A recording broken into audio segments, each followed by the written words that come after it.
معاملہ بڑا ہی ہمارا جو ہے عجیب ہی ہے ویسے، کیونکہ ابھی آپ نے نماز پڑھنی ہے، نماز کی رکعت میں آپ اللہ سے مانگتے کیا ہیں؟ دعا کیا کرتے ہیں ہر رکعت میں؟ سورہ فاتحہ میں اہدنا الصراط المستقیم، اے اللہ ہمیں سیدھے راہ کی ہدایت دے دے، سیدھے راہ کی رہنمائی کر دے، دعا یہ کر رہے ہیں، اور اللہ تعالیٰ کہتا ہے اسی کے دعا کے نتیجے میں نے یہ کتاب تمہیں دی، الف لام میم ذالک الکتاب لا ریب فیہ ھدی للمتقین۔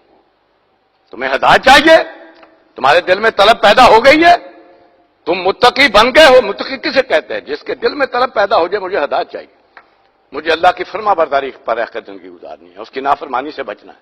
اگر تمہارے دل میں طلب پیدا ہوئی ہے تو یہ لو کتاب وہ ہدایت ہے جو ہم نے نازل کر دی ہے تمہاری رہنمائی کے لیے۔ تو یہ اللہ نے ہماری اس دعا کے نتیجے میں یہ کتاب دی ہے، لیکن دعا ہدایت کے لیے مانگتے ہیں، پڑھتے صرف ثواب کے لیے، اسے ثواب کے لیے رکھا ہوا ہے۔ حالانکہ اس کتاب میں کہیں ایک بار بھی نہیں لکھا ہوا کہ یہ ثواب کے لیے آئی، ایک بار بھی کہیں نہیں لکھا، اور اس کے صفحے صفحے پر رکھا ہوا ہے کہ ہدایت دینے آئی ہے، زندوں کو رہنمائی دینے آئی، ھدی للناس وبینات من الھدی والفرقان۔ یہ پوری انسانیت کے لیے ہدایت بنا کر نازل کی گئی ہے، اور ہدایت بھی ایسی جو ہر انسان کی سمجھ میں آ جائے، بینات من الھدی والفرقان، جو حق اور باطل کو علیحدہ علیحدہ کر دینے والی۔ یہ اللہ فرما رہا ہے جس نے اپنا کلام نازل کیا۔ لیکن ہم دعا وہ کرتے ہیں لیکن پڑھتے صرف برکت کے، بغیر سوچے سمجھے۔ حالانکہ ہدایت تو ملے گی سوچ سمجھ کر پڑھنے، اس کی ہدایت تو تب حاصل ہوگی یا اس کے سننے کی کوشش کریں یا اسے پڑھنے کی کوشش کریں۔ ان دونوں کا اہتمام نہیں کرتے اور سمجھتے ہیں ہدایت مل جائے، تو ہدایت اس طرح نہیں ملتی۔ اگلی آیت کا تو اور بھی عجیب معاملہ ہے، ساتھ ہی ہم یہ بھی کہتے ہیں صراط الذین انعمت علیہم، اللہ ان کی راہ دکھا جن پر تیرا انعام ہوا۔ وہ کون تھے؟ انبیاء، صدیقین، شہداء، صالحین، ان کا راہ دکھا۔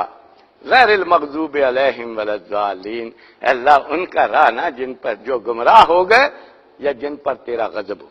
یہ کون ہے؟ یہود و نصارہ، عیسائی اور یہودی کہہ رہے ہیں اللہ ان کی راہ نہ دکھا، اور پوری کوشش کر کے ان کی روش اختیار کرنے پر تلے ہو۔ انہی کا لباس ہمیں پسند ہے، انہی کا رہن سہن ہمیں پسند ہے، انہی کی تہذیب ہمیں پسند ہے، جس کے پیچھے جو ہے بخٹوٹ دوڑ رہے ہیں، اور دعا یہ کر رہے ہیں کہ اللہ ان کی راہ سے بچانا، اللہ ان کے راستے پر نہ چلانا جن پر تیرا غضب ہوا، اللہ ان کی راہ سے نہ چلانا جن راہ سے گمراہ ہو گئے۔ دعا یہ کر رہے ہیں اور پیچھے بھاگے ہوئے ان کی تہذیب کو اختیار کر رہے ہیں، بھاگے ہوئے ان کے سارے چال چلن پر جو ہے وہی ہمیں پسند ہے، انہی کی ہمیں شکل و صورت پسند ہے، انہی کا رہن سہن پسند ہے، انہی کا لباس پسند ہے، انہی کی تہذیب پسند ہے، اس کے پیچھے لگے ہوئے ہیں، اور ادھر دعا یہ کر رہے ہیں کہ اللہ اسے بچا۔ یہ ہے حال ہمارا کہ جو ہر دعا میں ہر جو بھی ہے پڑھنے والا دعا یہ کر رہا ہے، اور اس کے مطابق عملی صورت جو ہے وہ اس کے الٹ ہے کہ جو اس کو اختیار کی ہوئی ہے۔ تو یہ ہے اللہ تعالیٰ اس سے ہمیں بچائے۔ جو ہمارا اصل مقصود ہے جس کے لیے اللہ سے دعا کر رہے ہیں وہ کتاب ہمارے پاس موجود ہے، اور اس میں سے فرمایا ہے کہ جو اس پر یقین رکھے گا وہ اس سے بچ سکے گا، اور اس کے سامنے پھر کامیابی کے منزلیں رہیں گی۔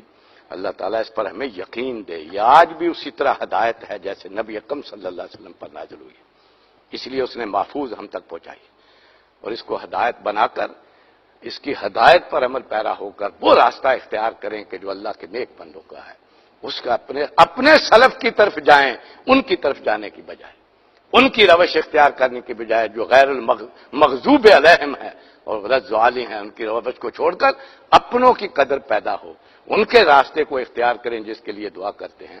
اللہ ہمیں اپنی دعا کا مصداق بنا دے۔ بارک اللہ لی ولکم فی القرآن العظیم ونفعنی وإیاکم بالآیات والذکر الحکیم۔